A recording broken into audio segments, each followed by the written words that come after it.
a gente pode aprender. Portanto, vai se basear numa experiência de fracasso, né? Da transmissão, da mensagem, da comunicação. Por isso que todo mundo diz, mas eu não entendi nada, o filme tão complicado. Porque ele é feito para você não entender. Ele é feito para você sair do lugar que você está e imaginar que tipo de pessoa, que tipo de sujeito poderia se reconhecer numa mensagem como essa. Não sabemos ainda, está por vir. Né? Daí essa ideia do cinema como artefato para a transformação, né, de subjetividades.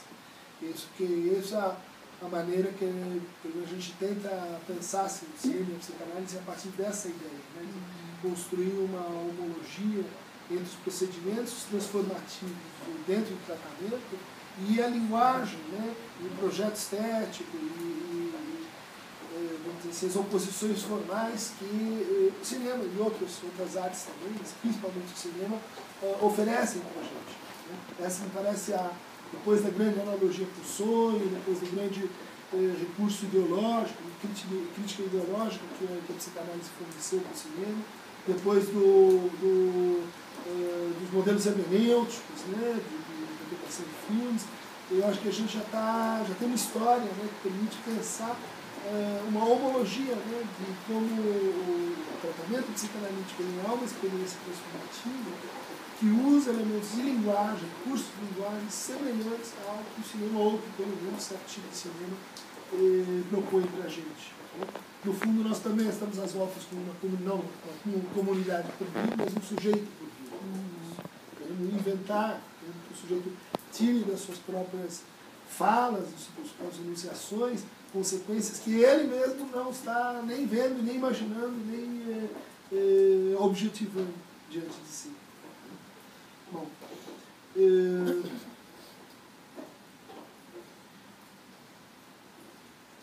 então, eu queria encerrar então, essas notas com uma aproximação possível entre esse filme e um caso,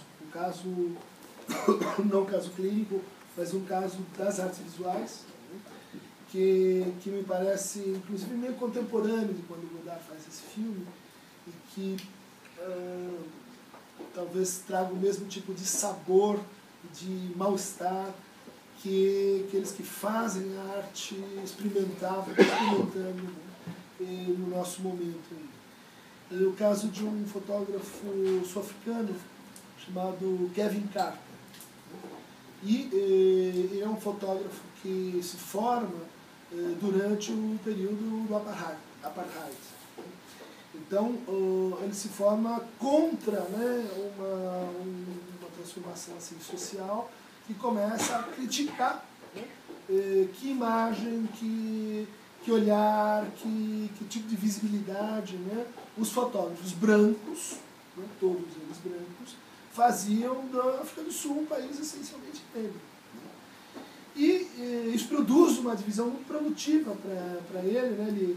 Primeiro ele faz farmácia, mas daí ele se desencontra com aquela atividade, daí ele encontra na fotografia uma linguagem, justamente, que o entender dele, né? Seria uma linguagem capaz de tornar a vida possível.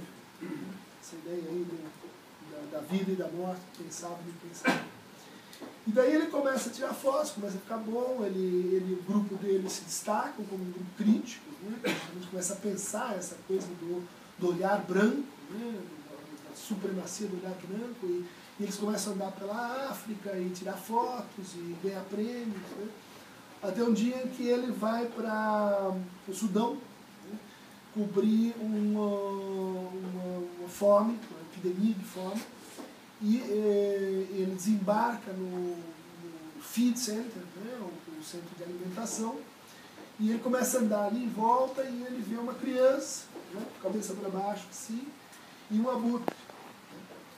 E daí ele tira uma foto, né, tira outra foto, e ele saca que ele tem uma coisa aí. Está pegando um daqueles instantes em que algo está sendo dito para além da própria imagem. E ele então tira inúmeras fotos, né, da criança com a cabeça baixa, o abutre ao fundo, e termina o trabalho, manda essas fotos para Post e ganha o Pulitzer. Um ano depois ele ganha o prêmio Pulitzer, melhor, mais conhecido, fotografia. E aí vem a pergunta, vamos dizer assim, que a gente podia fazer para o Godard também, ou pelo menos para a Olga, no certo sentido, que a Olga ela está entabulando, tentando construir, né? Ele ganha o prêmio, todo mundo olha para a foto e diz, amigo, por que você não ajudou a criança? Está morrendo de fome, você vê a criança desnutrida e tal. Em vez de ir lá e ajudar a criança, ele tira uma foto, várias fotos, ganha um prêmio. Porque quando ele ganha o prêmio, esse acontecimento, ele cria uma espécie assim de drama de consciência, né? Drama moral. Apontam para ele, o que você está fazendo? Você está espetacularizando o mal-estar. Você está ganhando em cima da fome. Você está produzindo, vamos dizer assim, um mais de gozar, né, com o seu olhar. Então todo mundo é penalizado e etc. Cria uma comoção, mas que é para manter as coisas como estão. Bom, e o drama dele vai aumentando porque no fundo, ele tem boas respostas para dar. Por exemplo, a foto ela mostra o abutre bem perto da criança. Só que isso é um truque. Ele usou uma teleobjetiva, achatou a imagem, então o abutre devia estar uns 20 metros e parece que está assim, que vai comer a criança. Mas ele não fala isso. Ele não fala publicamente isso. Ele diz assim, não, mas duvido que vocês fariam isso no meu lugar, os jornalistas. É uma resposta que piora ainda mais a situação dele. Né? Daí ele começa a dizer assim, não, mas no fundo eu queria chamar a atenção do mundo para a fome. Quantas vidas essa minha foto não salvou, porque, enfim, mostrou que ainda há muita fome na África, quantas doações não foram causadas por essa fome, etc. Né? Só que, bom, do outro lado, parece que tem sempre um gênio maligno dizendo para ele, não, mas você está dizendo então que muitas vidas valem mais do que uma? Ele está fazendo esse tipo de cálculo, né?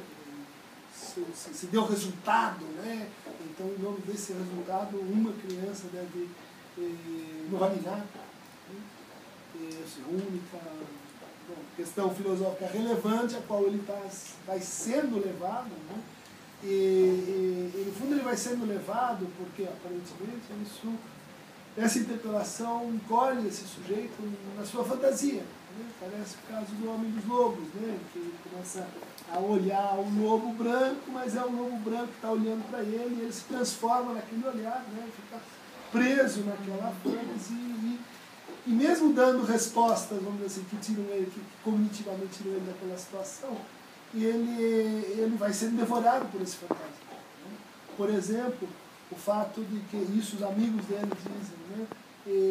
A criança estava a 10 metros do centro de alimentação.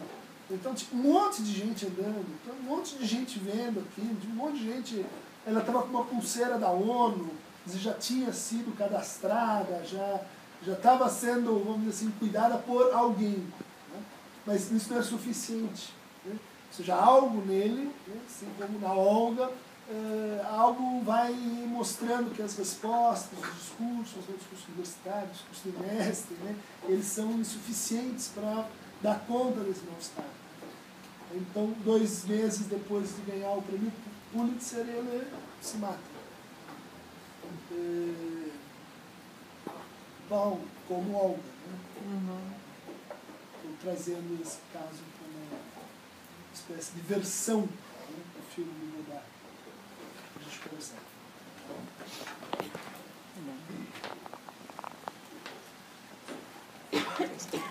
Diversão do filme de Godard. Uma diversão. Então, ou não, né? Diversão.